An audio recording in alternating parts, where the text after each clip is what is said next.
사람들이 잘 모르고 그냥 넘어가는 질환에 대해서 말씀드리려고 합니다. 바로 그냥 넘어가면 실명까지 될 수 있는 정말 위험한 질환이니까. 안녕하세요. 눈을 밝히다 라이트 형제 나승진 원장입니다. 오늘은 정말 위험하지만 사람들이 잘 모르고 그냥 넘어가는 질환에 대해서 말씀드리려고 합니다. 바로 망막박리인데요. 그냥 넘어가면 실명까지 될 수 있는 정말 위험한 질환이니까 오늘 제가 말씀드린 증상에 하나라도 있다면 꼭 안과에 방문하셔서 상담을 받아보시길 권유드립니다. 먼저 안과의 응급질환으로는 대표적으로 두 가지가 있습니다. 바로 급성 녹내장과 망막박리인데요. 급성 녹내장은 눈 속에 물이 빠져나가는 길이 막히면서 갑자기 안압이 증가하고 이로 인해서 신경이 손상되는 질환입니다. 이때 눈과 머리가 매우 아프고 토할 것 같은 증상이 생기기 때문에 병원에 가지 않고는 견딜 수가 없습니다. 이와 반면 오늘 다룰 망막박리는 통증이 전혀 없습니다. 망막박리는 시야의 일부가 커튼으로 가려져 보이는 것 같은 증상이 나타나는데요. 하루 이틀 지나면 좋아지겠지라고 이렇게 그냥 기다리면서 병원을 가지 않는 경우들이 많아요. 그러다가 중심망막이 떨어지면서 시력이 급격히 떨어지면 그제서야 병원을 찾게 되는 분들이 많아요. 그렇기 때문에 손상이 조금이라도 적을 때 빨리 수술해서 망막을 다시 붙여야지 시력을 최대한 회복할 수 있습니다.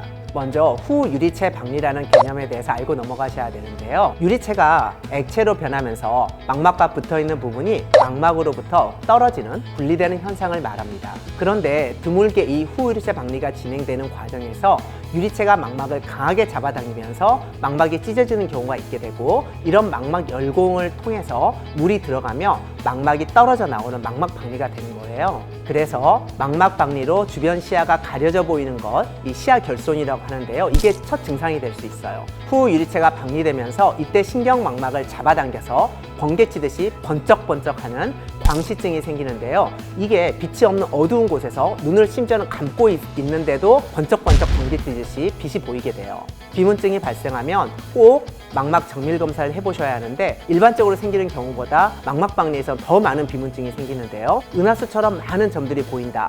이러면 망막박리가 함께 있을 가능성이 있으니까 미루지 말고 당일이나 다음날 검사를 꼭 받으셔야 돼요. 망막박리 수술은 쉽게 말해서 망막을 잡아당기는 힘을 없애고 열공을 막아줘서 망막을 붙이는 수술이에요. 우리가 콘크리트 작업을 할 때 보면 하루 이틀 지나야 콘크리트가 굳으면서 단단해지는 것처럼 레이저 치료도 마찬가지예요. 하루 이틀이 지나면서 정상 망막이 붙어있는 그 힘을 회복하고 2주 정도 지나면 매우 단단하게 붙게 돼요. 그래서 짧게는 하루 이틀, 길게는 2주 정도 레이저가 굳을 때까지 망막을 대신 붙여주는 물질이 필요한데, 그게 바로 공기나 가스나 실리콘 오일인 거예요. 볼 수 없는 기간은 공기는 열흘이고요. 가스는 2달까지도 그렇게 볼 수 없는 기간이 있습니다.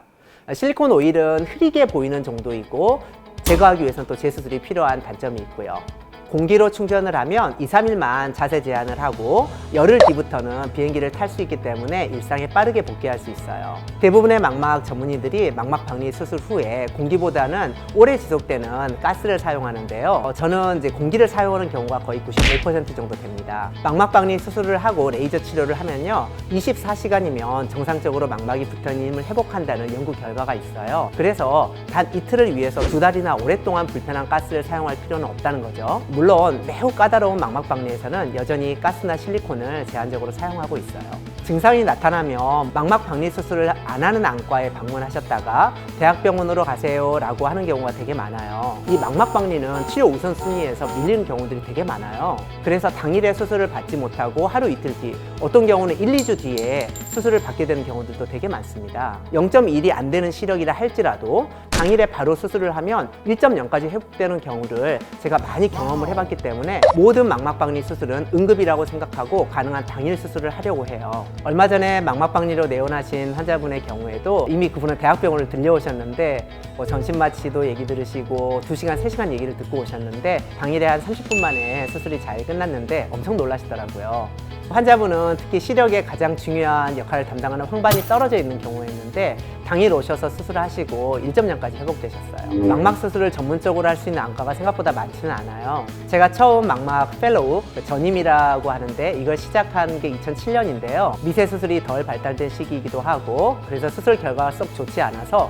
당시에 선배 의사들은 망막 수술을 해도 안 해도 어차피 실명 아니야? 그래서 망막을 전공하는 의사가 별로 없다 보니까 오랜 경험을 쌓은 망막 전문의도 많지 않아요. 저는 고민을 한 적이 없었어요. 당시에 망막은 남들이 다 하기 싫어하고 힘든 분야라 많이 기피했는데요. 저는 그래서 더 하고 싶었어요. 훌륭한 선생님들께 잘 배울 수 있어서 더욱 좋았고요. 여전히 망막은 제가 제일 좋아하고 즐기고 사랑하는 분야입니다. 망막박리는 적절한 치료 시기를 놓치면 정말 빠르게 실명까지도 갈 수 있는 위험한 질환이기 때문에 광시증, 비문증, 시야 가림이 있다면 절대 지체하지 마시고 가까운 안과에서 검사를 받으시길 바라요. 저희 안과에서는 망막박리의 경우 당일 수술을 원칙으로 하고 있고 일상에 빠르게 복귀할 수 있어요. 눈에 대해 궁금하신 사항이 있다면 댓글로 남겨주시거나 저희 병원에서 운영하는 눈미남 카페에 글을 남겨주시면 저희가 직접 답변을 해드리도록 하겠습니다. 이상 여러분의 눈 건강을 책임지는 나성진 원장이었습니다. 감사합니다.